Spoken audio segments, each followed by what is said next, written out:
ونعوذ بالله من شرور أنفسنا ومن سيئات أعمالنا من يهده الله فلا مضل له ومن يضلل فلا هادي له وأشهد أن لا إله إلا الله وأشهد أن محمدًا عبده ورسوله أما بعد فأعوذ بالله من الشيطان الرجيم بسم الله الرحمن الرحيم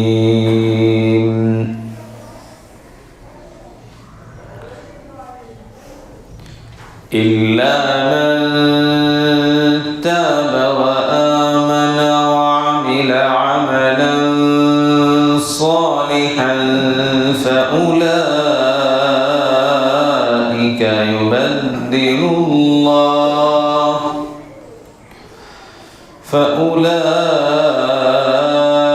فأولئك يبدل الله سيئاتهم حسنات وكان الله غفورا رحيما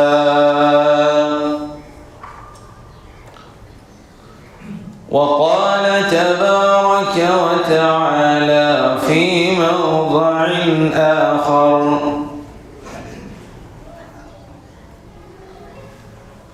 وللذين كفروا بربهم عذاب جهنم وبئس المصير إذا ألقوا فيها سمعوا لها شهيقا وهي تفور تكاد تميز من الغيظ كلما ألقي فيها فوج سألهم خزنتها ألم يأتكم نذير قالوا بلى قد جاءنا نذير فكذبنا وقلنا ما نزل الله من شيء إن أنتم إلا في ضلال كبير وقالوا لو كنا نسمع أو نعقل ما كنا في أصحاب السعير فاعترفوا بذنبهم فسحقا لأصحاب السعير إن الذين يخشون ربهم بالغيب لهم مغفرة وأجر كبير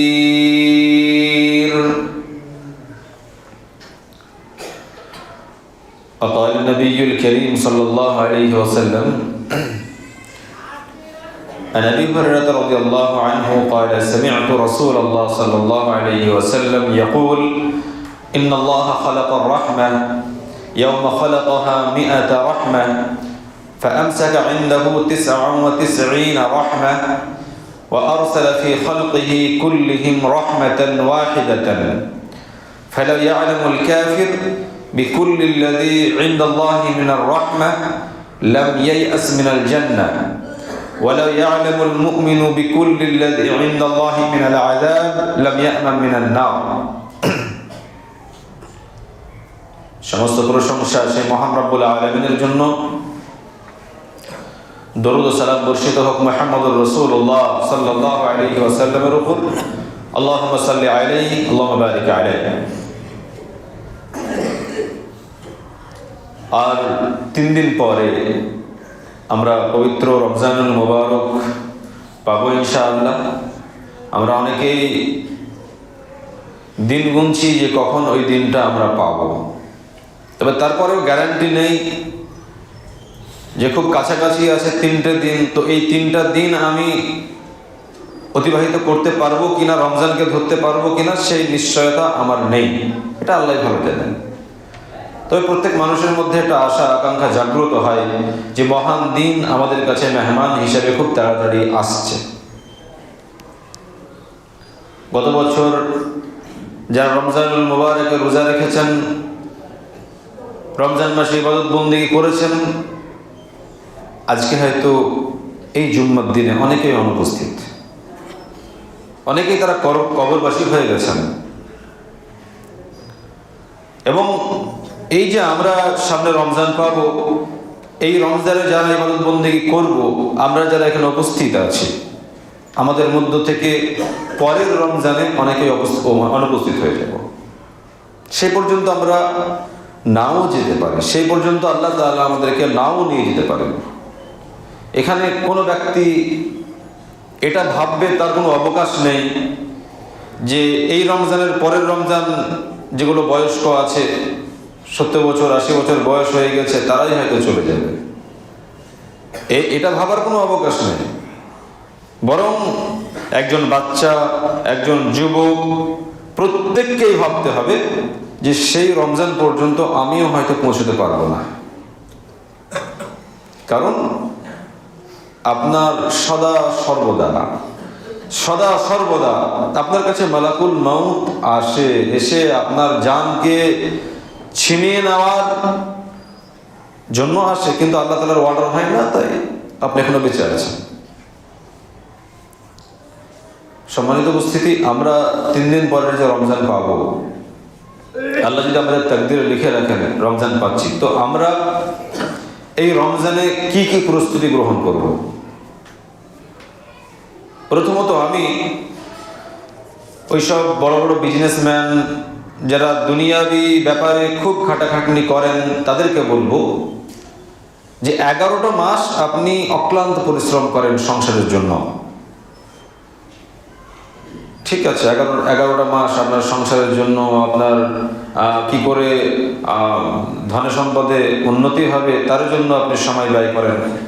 কিন্তু একটা মাস, রমজানুল মুবারক মাস, আপনি ব্যবসা বাণিজ্য করেন কিন্তু অল্প সময় করেন। আপনি অন্য মাসে 10 ঘন্টা খেটেছেন, রমজান মাসে আপনি 4 ঘন্টা 5 ঘন্টা খাটেন। কোন রকম ভাবে রমজান মাসে যেন ইবাদতের ঘাটতি না হয়, কারণ এই রমজানটা পরের রমজানে পাবেন কি না তার কোনো নিশ্চয়তা নেই।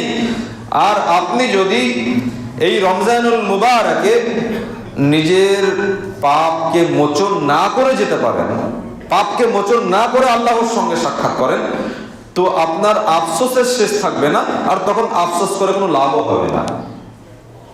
সেজন্য প্রত্যেকে আমরা এই রমজানুল মুবারকে বেশি বেশি ইবাদত বন্দেগী করার জন্য আমরা সময়টাকে একটু অ্যাডজাস্ট করে নেব। বসবো, বসে খাতা পেন নেব, আমি ফজরের পর থেকে কতক্ষণ কাজ করব, কতক্ষণ বিজনেস করব, কতক্ষণ আল্লাহ তাআলার জন্য আমি দোয়া করবো আল্লাহ তাআলার কাছে যে আল্লাহ আমার বিগত দিনের গুনাহগুলো তুমি ক্ষমা করে দাও, আমি কতটুকু কোরআন তেলাওয়াত করব, কতটুকু নফল নামাজ পড়ব। এই বিষয়গুলো আপনি খাতাতে ভালো করে নোট করে নেন যে 30টা দিন আমি কিভাবে চলব। এমনটি যেন না হয় যে আপনি ফজরের আগে আপনি খাওয়া দাওয়া করেছেন, সাহারি করেছেন, সাহারি করার পরে আপনি মাগরিব পর্যন্ত শুধু ঘুরেই বেড়াচ্ছেন, আর মাঝে মধ্যে দাঁতন নিচ্ছেন, এখানে বসছেন সেখানে নিচ্ছেন, দাঁতন নিয়ে আপনি খালি দাঁতন করে বেড়াচ্ছেন। অনেক মানুষ এরকম আছে, শুধু শুকিয়েই থাকে, নামাজটা কোনো রকমে পড়ে আর দাঁতন নিয়ে রাস্তায় ঘুরে বেড়ায়। ঠিক আছে, আপনি দাঁতন করেন, কিন্তু এমনটি যেন না হয় যে আপনি রমজান মাসে কিছুই শিখতে পাচ্ছেন না, ইবাদত বন্দেগী কিছুই করছেন না, ইবাদত বন্দেগী কিছুই হচ্ছে না, আপনি শুধু দাঁতন নিয়ে রাস্তায় ঘুরে বেড়াচ্ছেন। এটাও তো আপনার হক যে আপনার স্ত্রী রোজা রেখে কষ্ট করে বাড়িতে অক্লান্ত পরিশ্রম করছে, রান্না বান্না করছে, আর আপনি রাস্তায় রাস্তায় ঘুরে বেড়াচ্ছেন। এটা তো সুন্নতি পদ্ধতি নয়, বরং মুহাম্মদ রাসূলুল্লাহ সাল্লাল্লাহু আলাইহি ওয়াসাল্লাম তিনি সংসারের কাজ আঞ্জাম দিয়েছেন, স্ত্রীদের কাছে তিনি কাজ করে দিয়েছেন। তো আপনারও এটা দায়িত্ব যে আপনি বাজার করে নিয়ে এসে আপনার স্ত্রীর কাছে বসেন, আপনার স্ত্রীর প্রয়োজনীয় কাজগুলো করে দেন, শাক বেছে দেন, আপনি আলু ছিলে দেন, মাংস কাটেন, এসব কাজগুলো করেন, এগুলো সুন্নত। আপনার স্ত্রীর সঙ্গে কাজ করবেন কিসের জন্য? যে আমি ইফতার তৈরি করছি, ইফতার পরে খেতে হবে, সেই কাজগুলো আমি আমার স্ত্রীর সঙ্গে করে দিচ্ছি, আপনার নেকিও হবে। মুহাম্মদ রাসূলুল্লাহ সাল্লাল্লাহু আলাইহি ওয়াসাল্লাম যেমন ভাবে তার স্ত্রীদেরকে হেল্প করেছেন সংসারের কাজে, আপনার হেল্প করার জন্য একটা সুন্নতের উপর আমল হবে। সেই জন্য বেকার বেকার সময়গুলো চায়ের দোকানে বসে আর দোকানে বসে বসে দাঁতন নিয়ে বসে আড্ডাবাজি করবেন না, সময়গুলোকে খুব মূল্যবান মনে করবেন। এবং সময় পেলেই আপনি অনেক কিছুই জানেন না, একটু বসে বসে দোয়াগুলো মুখস্থ করবেন, দোয়াগুলো মুখস্থ করবেন। অনেকেই তো আলহামদুলিল্লাহ 5 ওয়াক্তের নামাজি, কিন্তু পূর্ণাঙ্গ সব কিছু দোয়া জানে না। তো তাদের একটা মহান মূল্যবান সময় এই রমজান মাস তাকে অবসর দিচ্ছে যে তুমি এই অবসর সময়গুলোতে তুমি তোমার দোয়াগুলো মুখস্থ করে নাও। আর যারা একদমই বেনামাজি, নামাজ পড়তোই না, তাদেরও একটা সুবর্ণ সুযোগ আসছে যে সে দোয়াগুলো মুখস্থ করবে এবং 30টা দিন সে আল্লাহ তাআলার কাছে এই দোয়া করবে যে আল্লাহ, আমি যে নামাজ ধরেছি, শয়তান তখন বাঁধা আছে, শয়তান বাঁধা আছে, সেই জন্য ওয়াসওয়াসা আমাকে দিতে পারেনি, তাই আমি নামাজ পড়ছি, কত কষ্ট করে এই গরমে শুকিয়ে থাকছি, রোজা রাখতে পারছি, তো বাকি কেন 11টা মাসে নামাজ পড়তে পারবো না? অতএব আল্লাহ যেন আমি রমজান পরে শয়তানের ওয়াসওয়াসাতে পড়ে বেনামাজি না হয়ে যায়, আল্লাহ আমাকে আজকে থেকে 5 ওয়াক্তের নামাজি বানিয়ে দাও। প্রতিদিন আপনি রমজান মাসে এই দোয়া করেন, তাহলে আশা করা যায় এই রমজান আপনার জন্য সার্থক হবে, এই রমজান দ্বারা আপনি উপকৃত হতে পারবেন। আসলে রমজান শুরু হওয়ার আগে থেকেই প্রত্যেক ফ্যামিলিতে একটা চিন্তা ভাবনা হয় যে গত রমজানে তো আমার ছেলেকে এই পোশাক দিয়েছিলেন, আমাকে অমুক শাড়ি দিয়েছিলেন, ওই শাড়িটার 10,000 দাম ছিল, এই ঈদে এই রমজানে কোনখানে মার্কেট করতে যাবে আর কি ধরনের শাড়ি, আমার ছেলের জন্য কি দিবে, আমার মেয়ের জন্য কি দিবে, আর তুমিই বা কি নেবে। তাহলে আমাদের রমজান শুরু হওয়ার আগে থেকে পোশাক নিয়ে চিন্তা ভাবনা শুরু হয়ে যায়। এমনকি অনেক ফ্যামিলি একটু গরিব যদি হয় তা 11 মাস থেকে টাকা গোছায়, 11 মাস যাবত টাকা গোছায় এই জন্য যে সবাই তো দামি দামি পোশাক পরে, তো আমাকে তো পরতে হবে। 11 মাস ধরে প্রস্তুতি গ্রহণ করে যে ঈদের সময় কোন পোশাক পরা যায়। তো আসলে কি রমজান এই জন্যই আসে যে আপনি নামি দামি পোশাক পরিধান করবেন, বড় বড় মার্কেটে যাবেন, সেখান থেকে আপনি আপনার স্ত্রীকে 20টা দিন ভালোভাবে রমজান পালন করলেন, সব কিছু করলেন, আর 21টা দিন থেকে শুরু হয়ে গেল আপনি আপনার স্ত্রীকে ভালোভাবে সাজগোজ করে মনমোহনীতে নিয়ে চলে যান, এক্সপ্রেস বাজারে নিয়ে চলে যান, গায়ে মাথায় কাপড় নেই, পোশাকের ঠিক নেই। তাহলে এই তো যে 20টা রোজা করলো তার তো 12টা বেজে গেল, আর আগামী যে রোজা আছে তার তো 12টা বাজবে। মানে আমরা একটা জায়গায় যেতে যেতে এমন জায়গায় চলে গেছি, রোজা কেন করতে হয়, ইবাদত বন্দেগী কেন করতে হয়, কেনই বা করব, এর কাজ কি, এই বিষয়গুলো আমরা পুরোপুরিভাবে ভুলে গেছি। কষ্ট করে রোজা রাখছি, শুকিয়ে থাকছি, আর আমার স্ত্রীকে আমি মোটর সাইকেলে ভালোভাবে সাজগোজ করে পেট বেরিয়ে থাকে, পিঠ বেরিয়ে থাকে, নামি দামি পোশাকগুলো পরে গলায় সোনার অলংকার দিয়ে ওই সাজগোজ করে চলে যায় মনমোহনীতে, চলে যায় নবাবে, চলে যায় আরো যে বড় বড় মার্কেটগুলো আছে, সুনিতা, চলে যায় ওখানে। তাহলে আপনার রোজার অবস্থাটা কি? আপনি রোজা রেখেছেন কিসের জন্য? আপনি রোজা রেখেছেন, কষ্ট করে শুকিয়ে থেকেছেন আল্লাহ তাআলাকে সন্তুষ্ট করার জন্য। তা আপনার জন্য এই কাজ কেন হবে? আপনার পোশাকের প্রয়োজন আছে, আপনার স্বামী গিয়ে কিনে নিয়ে আসবে, আর একান্ত যদি আপনাকে যেতেই হয় তাহলে আপনি কে সেটা যেন চিনতে না পারে, বোরখাতে ভালোভাবে ঢেকে ঢোকে ভালোভাবে আপনাকে যেতে হবে। এবং আপনি মার্কেটে যদি আপনার স্বামীর সঙ্গে যান তো সেই সময়টা যেন এমন না হয় যে আপনি কোনো শোরুমে ঢুকেছেন আর পরপুরুষের সঙ্গে ধাক্কাধাক্কি করতে হচ্ছে, ধাক্কাধাক্কি করে ঢুকতে হচ্ছে। প্রথমত আমি বলবো, কেউ কারো স্ত্রীকে কোনো মার্কেটে নিয়ে যাবেন না। এটা রমজানের প্রস্তুতি নয়। একান্ত নিয়ে যেতে হলে আপনি ফাঁকা টাইমে নিয়ে যান, ভালোভাবে পোশাক পরিয়ে নিয়ে যান, পর্দার সাথে নিয়ে যান। তবে এটা উত্তম না, এটা উত্তম না, না নিয়ে যাওয়াটা উত্তম। আপনি নিজে থেকে চয়েস করে কিনে নিয়ে যান। আর আপনার সন্তানদেরকে ওই ইহুদি খ্রিস্টানদের মতো পোশাক কিনে দেবেন না। আপনি আপনার ছেলে মেয়েদেরকে এমন পোশাক কিনে দেন যেগুলো দেখতেও খারাপ লাগে। প্যান্ট থেকে আরম্ভ করে যেসব পোশাকগুলো আছে মনে হয় না যে এটা মুসলমানের পোশাক। প্যান্টের কতটা জায়গায় যে ছেঁড়া আল্লাহ ভালো জানেন। আর ঈদ উপলক্ষে চুলের কাটিংই যে কত আছে আল্লাহ ভালো জানেন, আমাদের ওসব জানা নেই কিছু। তবে দেখতে পারে, দেখতে বদল বদল লাগে। মানুষ তো মনে হয় না এই পোশাকই বা কেমন আর চুলের কাটিংই বা কেমন। তো এই যে রমজান আসছে, এই রমজানে ভালোভাবে প্রস্তুতি গ্রহণ করেন যে বিগত দিনে অনেক বদমাশি করেছি, অনেক নোংরামি করেছি, অনেক গুনার কাজ করেছি, শুধু পোশাক নিয়ে মেতেছিলাম, খাবার দাবার নিয়ে মেতেছিলাম, কিন্তু এটা করলে আর হবে না। এই রমজান মাস থেকে আমি এমন শিক্ষা গ্রহণ করব, আমি যেন তাকওয়াশীল হয়ে যেতে পারি, আমি যেন মুত্তাকী হয়ে যেতে পারি। আমি এই রমজানে এমন কাজ করব যে কাজের দ্বারা আল্লাহ তাআলা যেন আমার প্রতি সন্তুষ্ট হয়ে যান, আল্লাহ তাআলা আমাকে যেন জান্নাতি হিসাবে কবুল করে নেন। এই প্রস্তুতি আপনাকে গ্রহণ করতে হবে। আল্লাহ তাআলা সূরা ফুরকান আয়াত নাম্বার 70 মধ্যে বলছেন, ইল্লা মান তাবা ওয়া আমানা ওয়া আমিলা আমালান সালিহান ফাউলাইকা ইউবাদদিলুল্লাহু সাইয়্যাতিহিম হাসানাত ওয়া কানা আল্লাহু গফুরার রহিমা। যারা তওবা করে, যারা তওবা করে, ঈমান আনে, সৎ কর্ম সম্পাদন করে, ফাউলাইকা ইউবাদদিলুল্লাহু সাইয়্যাতিহিম হাসানাত, আল্লাহ তাআলা তাদের গুনাহগুলোকে নেকি দ্বারা পরিবর্তন করে দেবেন। কোন ব্যক্তি যদি তওবা করে, আল্লাহর রাস্তায় ফিরে আসে যে আল্লাহ আমি যে রমজান মাস থেকে রোজা রাখতে শুরু করলাম, নামাজ পড়তে শুরু করলাম, আমি বিগত দিনে এত বদমাশ ছিলাম, এত নোংরা ছিলাম যে আমার উদাহরণ অন্য কেউ হয়তো আর নেই। এত আমি বদমাশি করেছি, এত নোংরামি করেছি, তা আল্লাহ আমি তোমার রাস্তায় ফিরে আসছি। তাবা ইয়াতুবু মানে ফিরে আসা, আল্লাহর রাস্তায় ফিরে আসা। এখন আপনি আল্লাহর কাছে তওবা করছেন, আস্তাগফিরুল্লাহাল্লাযী লা ইলাহা ইল্লা হুয়াল হাইয়ুল কাইয়্যুম ওয়া আতুবু ইলাইহি, আস্তাগফিরুল্লাহ আস্তাগফিরুল্লাহ, এগুলো আপনি বারবার করছেন। আপনার বিগত দিনের গুনাহগুলোকে বারবার স্মরণ করছেন।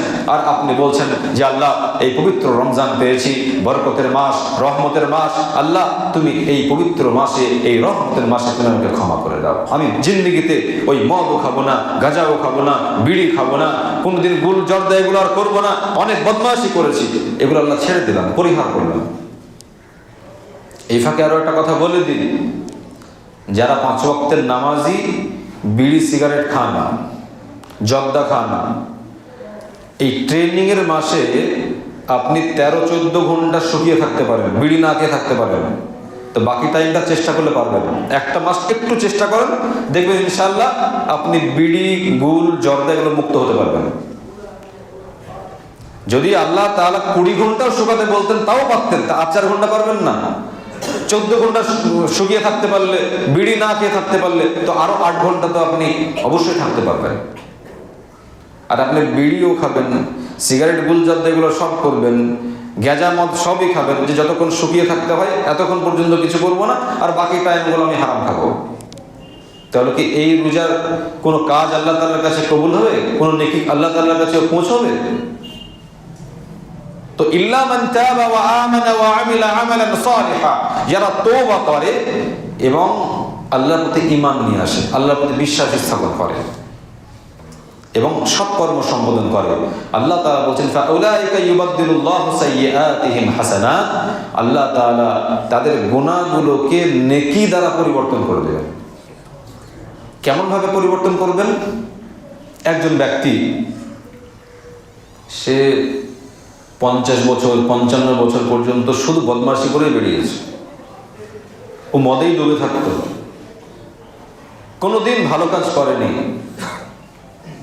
এখন ও দেখলো যে তাই তো মানুষ সবাই মরে যাচ্ছে, আমাকে তো মরে যেতে হবে, আমি এত বড় বদমাশ, এত বড় লম্পট, এত বড় চরিত্রহীন, যে আমার দ্বারাতে কত নোংরামি হয়ে গেছে, এখনো নোংরামি করছি, তাই পবিত্র রমজান পেয়েছি, আল্লাহ তুমি আমার বিগত দিনের গুনাহগুলো ক্ষমা করে দাও, কোনোদিন আমি করবো না।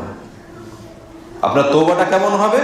যে পাপটা আপনি করেছেন সেই পাপকে ঘৃণা করবেন, যে আমি এই পাপ করেছি, পাপটাকে ঘৃণা করবেন, আর ওই পাপ না করার জন্য সংকল্পবদ্ধ হবেন যে আমি ওই পাপ জিন্দেগিতে করবো না, আর ওই পাপের জন্য আল্লাহ তাআলার কাছে ক্ষমা চাইবেন। এক, পাপকে ঘৃণা করা। দুই, আপনি সংকল্পবদ্ধ করবেন যে ওই পাপ জিন্দেগিতে করব না, আর আল্লাহ তাআলার কাছে ওই পাপের জন্য অনুতপ্ত হয়ে ক্ষমা চাওয়া।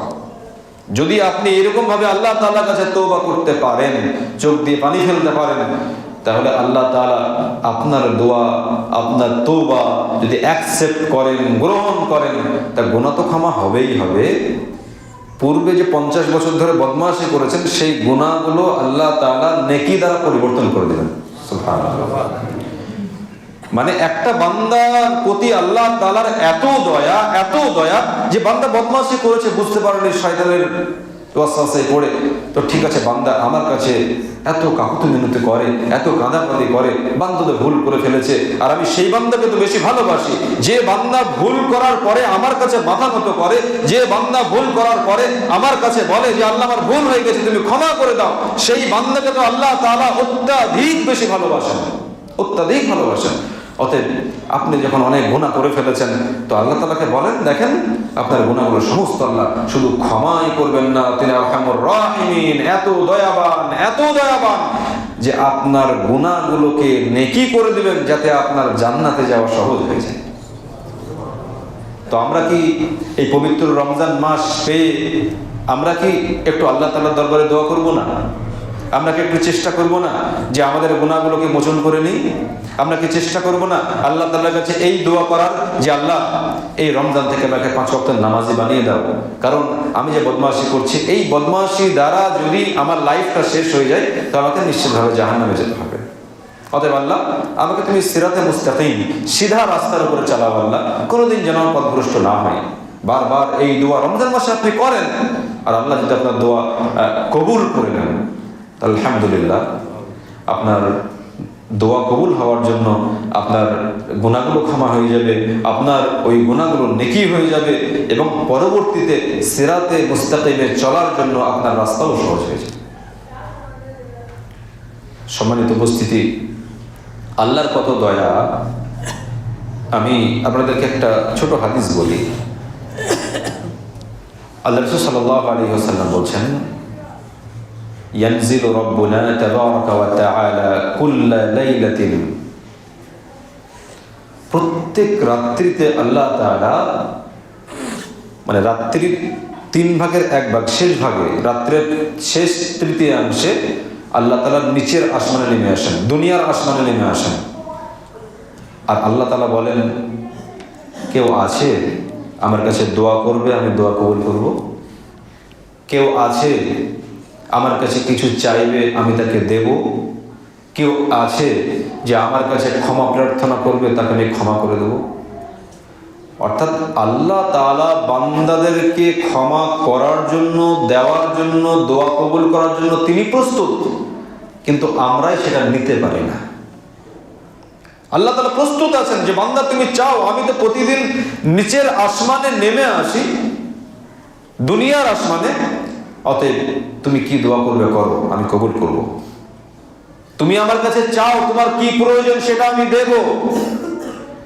আপনার মোটরসাইকেল শ্বশুরের কাছে চাইতে হবে না, বিয়ে করার আগে থেকে আপনি আল্লাহ তাআলার দরবারে শেষ রাত্রিতে উঠে নামাজ পড়েন, আর আল্লাহকে বলেন যে আল্লাহ আমি তো বিয়ে করব, আমার স্ত্রীকে নিয়ে মোটরসাইকেলে ঘুরবো, বড় শখ হয়, তো আল্লাহ আমাকে বিয়ের আগে পর্যন্ত একটা মোটরসাইকেলের ব্যবস্থা করে দেন। আল্লাহ যদি দোয়া কবুল করে নেন, দেখা যাচ্ছে আপনার 4 চাকা হয়ে গেল। আপনি চেয়েছেন মোটরসাইকেল, আল্লাহ 4 চাকা দিয়ে দেবেন। কেন আপনি শ্বশুরের কাছে হাত বাড়াতে যাবেন? আপনার খাটের প্রয়োজন, ফ্রিজের প্রয়োজন, আপনার সোনার প্রয়োজন, মেলা কিছুর প্রয়োজন। আপনি কেন আপনার শ্বশুরের কাছে ভিক্ষা করতে যাবেন? কেন ভিক্ষা করবেন? আপনি আল্লাহ তাআলার কাছে চান, আল্লাহ তাআলা তো ওয়াদা করেছেন দেবেন, তিনি দোয়া কবুল করবেন। আপনার এত কিছু প্রয়োজন, সুন্দরী বইয়ের প্রয়োজন, আপনি বলেন আল্লাহ তাআলার কাছে যে আল্লাহ আমার এটা প্রয়োজন, তুমি দাও। কিন্তু যেটা চাইবেন সেটা হালাল হতে হবে, যে জিনিসটা চাইবেন সেটা হালাল হতে হবে। অতএব আপনি রাত্রির শেষ তৃতীয়াংশে ওঠেন, আপনি দুই রাকাত করে যত রাকাত পারবেন নামাজ পড়েন, আর আল্লাহ তাআলার দরবারে হাত দুটো তুলে দেন।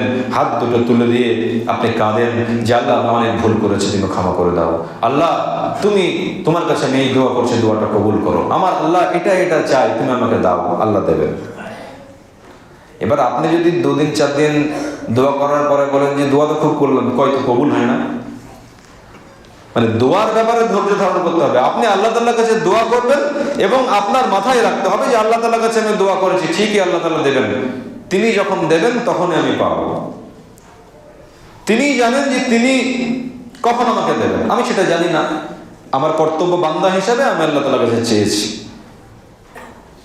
অতএব প্রত্যেক ব্যক্তি যদি এই চিন্তা ভাবনা নিয়ে একটু রাত জাগরণ করেন, একটু রাত জাগরণ করেন যে আমি গুনাহ করেছি, ক্ষমা করে দাও আল্লাহ, এটা প্রয়োজন দাও, আর সেই দোয়া যদি খালিস নিয়তে আপনার হয় আর আল্লাহ যদি কবুল করে নেন, তাহলে আপনি 100% পাবেন, 100% পাবেন। আমরা মানুষের প্রতি এত আস্থাশীল হয়ে গেছি, যদি বলে যে প্রতিদিন রাত্রি এতটার সময় উঠে এই কাজ করতে হবে, তাহলে কোনো ব্যক্তি কিছু দেবে, কোনো সরকার কিছু দেবে, তাহলে কিন্তু মানুষের কাছে আমরা নগদভাবে পাওয়ার জন্য সে রাত যতটাই হোক না কেন, সেটা পাওয়ার জন্য কিন্তু আমরা রাত যাবো প্রতিদিন। যদি আমাকে বলে যে প্রতিদিন রাত্রে 2:30টার সময় তোমাকে উঠে 3:30 পর্যন্ত এই কাজ করতে হবে, তাহলে আমরা শুধু এই দুনিয়াতে এগুলো পাওয়ার জন্য আমরা 2টোর সময় সেখানে গিয়ে পৌঁছে দেব। যদি বলে প্রতিদিন 2:30 থেকে 3:30 পর্যন্ত এই কাজ করলে আমাদের মুখ্যমন্ত্রী এই জিনিসগুলো দেবে। যদি বলে 10 দিন করতে হবে, তা আমরা 10 দিন আরো বেশি দিন করবো, সমস্যা কোথায়? কিন্তু আল্লাহ তাআলা দেবেন ওয়াদা করছেন, সেই ক্ষেত্রে আমাদের ভরসা খুবই কম। আল্লাহ তাআলার কাছে চাইবো, সেই ভরসা আমাদের নেই। মানুষের প্রতি এতই ভরসা যে মানুষের কাছেই আমাদেরকে চেয়ে নিতে হবে, মানুষ কিছু বললে সেটাই আমাদেরকে করতে হবে। অথচ আল্লাহ তাআলা আমাকে দেবেন, আল্লাহ তাআলার কাছে চাইলে পাওয়া যায়, এই জিনিসটা আমরা বলে গেছি। সম্মানিত উপস্থিতি, আমরা এই রমজান পেয়ে আমরা রমজানটাকে হেলাই ফেলাই যেন নষ্ট না করি। এই রমজান মাসে আমরা যেন আল্লাহ তাআলার কাছে সর্বপ্রথম আমার ইমানটাকে চেয়ে নিই যে আল্লাহ আমার ইমানটাকে তুমি তরতাজা রাখো, ঠিকঠাক রাখো। যেমন রমজান মাসে ইবাদত বন্দেগী করলাম, রমজান মাসে যেমন 13-14 ঘন্টা শুকিয়ে থাকলাম, তা এত কিছু তো করতে পারলাম, তো বাকি 11টা মাস যেন তোমার রাস্তায় থাকতে পারি, তোমার ইবাদত বন্দেগী করতে পারি। এইরকম ভাবে পুরোটা মাস আল্লাহ তাআলার কাছে দোয়া করেন। মানে প্রতিদিন আল্লাহ তাআলার কাছে আপনি আপনার প্রয়োজনীয় জিনিসগুলো আল্লাহ তাআলার কাছে চেয়ে নেন। মুহাম্মদ রাসূলুল্লাহ সাল্লাল্লাহু আলাইহি ওয়াসাল্লাম তিনি অন্যান্য মাসে যেমন ইবাদত করতেন তার থেকে বেশি ইবাদত করতেন রমজান মাসে। রমজান মাসে আল্লাহ সাল্লাল্লাহু আলাইহি ওয়াসাল্লাম বেশি ইবাদত করতেন, কারণ রহমতের মাস, এটা তো সবসময় পাওয়া যায় না, এটা মেহমান হিসেবে এসেছে। আগামী রমজান পাবো কিনা কেউ তো জানি না। সেই জন্য এই রমজান মাসে আমরা মূল্যায়ন করবো ইনশাআল্লাহ। যেটা আমাদের প্রয়োজন ততটুকু আমরা করব। পোশাক আশাক নিয়ে বেশি বাড়াবাড়ি করবো না, খাবার দাবার নিয়েও খুব বেশি বাড়াবাড়ি করবো না। যতটুকু না করলে নয় ততটুকু করব, কিন্তু খাবারের পেছনে, পোশাক আশাকের পেছনে আমরা পুরো টাইমটা ইনভেস্ট করে দিয়ে মূল যে ইবাদত তা থেকে যেন আমরা দূরে উঠে না যাই, এটা মাথায় ধরে নেবেন। এবং হতে পারে যে আপনার 11 মাসের নেকির অনেক ঘাটতি আছে, তো সেই ঘাটতি হয়তো এই রমজান মাসে পূরণ হয়ে যাচ্ছে। একটা মাস আল্লাহকে বেশি বেশি ডাকেন, আল্লাহ তাআলার কাছে বেশি বেশি ক্ষমা প্রার্থনা করেন। আল্লাহ তাআলা সূরা মুলকের মধ্যে বলছেন, ইন্নাল্লাযীনা ইয়াখশাউনা রাব্বাহুম বিল গায়ব লাহুম মাগফিরা ওয়া আজরুন কাবীর। নিশ্চয় যারা আল্লাহ তাআলাকে না দেখে ভয় করে। আমরা যে নামাজ পড়ছি, রমজান মাসে শুকিয়ে থাকছি, এটা কেন করছি? আল্লাহ তাআলাকে ভয় করেই করছি যে আল্লাহ তাআলা তিনি কঠোর শাস্তিদাতা। যদি আল্লাহ তাআলার এই দিন পালন না করি তাহলে আল্লাহ তাআলা কঠোরভাবে তো জাহান্নামে শাস্তি দেবেন। তো আল্লাহ তাআলার ভয়ে, আল্লাহকে না দেখে, জাহান্নামকে না দেখে, কবরের আযাবকে না দেখে আমরা এই দিন পালন করছি। ইন্নাল্লাযীনা ইয়াখশাউনা রাব্বাহুম, যারা আল্লাহ তাআলাকে না দেখে ভয় করে, লাহুম মাগফিরা, তাদের জন্য রয়েছে ক্ষমা, ওয়া আজরুন কাবীর, এবং তাদের জন্য রয়েছে মহা পুরস্কার। আপনি আল্লাহ তাআলাকে দেখছেন না, কবরের আযাবকে দেখছেন না, জাহান্নামের আযাবকে দেখছেন না, জাহান্নাম কি জিনিস তা কোনোদিন দেখেননি, তারপরেও আপনি ইবাদত বন্দেগী কেন করছেন? যে না, আল্লাহ তাআলার ওয়াদা সত্য, আল্লাহ তাআলার ওয়াদা সত্য, অতএব আল্লাহ তাআলা যে ওয়াদা করেছেন সেই ওয়াদা মোতাবেক আমি যদি ইবাদত বন্দেগী না করে আল্লাহর সঙ্গে সাক্ষাৎ করি, তা নিশ্চিতভাবে ওই শাস্তির সম্মুখীন আমাকে হতে হবে, ওই জাহান্নামে আমাকে যেতে হবে, ওই কবরে যাবার পরে আমাকে আযাব ভোগ করতে হবে। তাহলে এটা কিসের উপরে ভিত্তি করে করছেন? আল্লাহকে না দেখে ভয় করছেন, তার উপরে ভিত্তি করে এই ইবাদত বন্দেগীগুলো করছেন। আল্লাহ তাআলা আমাদের সবাইকে এই পবিত্র রমজানুল মুবারকে ঠিকভাবে ইবাদত বন্দেগী করার তৌফিক দান করেন, আমিন। আমরা প্রত্যেকেই যেন তওবা ইস্তেগফার করে আল্লাহর রাস্তায় যেন ফিরে আসি, সেই তৌফিক আল্লাহ তাআলা দান করেন, আমিন। আল্লাহ তাআলা তুমি আমাদের সবাইকে ইবাদত বন্দেগী করার ক্ষেত্রে আমাদের মনগুলোকে সরল, সোজা, সহজ করে দাও, যেন তোমার জন্য আমরা ইবাদত বন্দেগীগুলো খালিস নিয়তে করতে পারি, সেই তৌফিক আল্লাহ তাআলা যেন দান করেন, আমিন। আমাদের এখানকারই একজন ছেলে, গত সপ্তাহে দোয়া চেয়েছিলাম, সাহিল বেশ অসুস্থ আছে, তো তিনার পিতা আমার কাছে ফোন করেছিলেন। তার ছোট ছেলে, একটা ছোট ছেলে এরকমভাবে অসুস্থ হয়ে যাওয়াটা তার পিতার কাছে খুব কষ্টকর। তো তার পিতা তার জন্য যথেষ্ট ব্যথিত, মর্মান্তিক অবস্থায় তার ছেলেটা রয়েছে বাঙ্গুর হাসপাতালে, সম্ভবত ব্যাঙ্গালোর নিয়ে যাবেন। তো আপনারা খাসভাবে প্রত্যেকেই তার ছেলের জন্য দোয়া করবেন, আল্লাহ তাআলা যেন তাকে শিফায়ে কামেলা দান করেন, আমিন। اذهب الباس رب الناس واشفي انت الشافي لا شفاء الا شفاءك شفاء لا يغادر سقما اسال الله العظيم رب العرش العظيم ان يشفيك شفاه الله شفاء عاجلا غير عاجل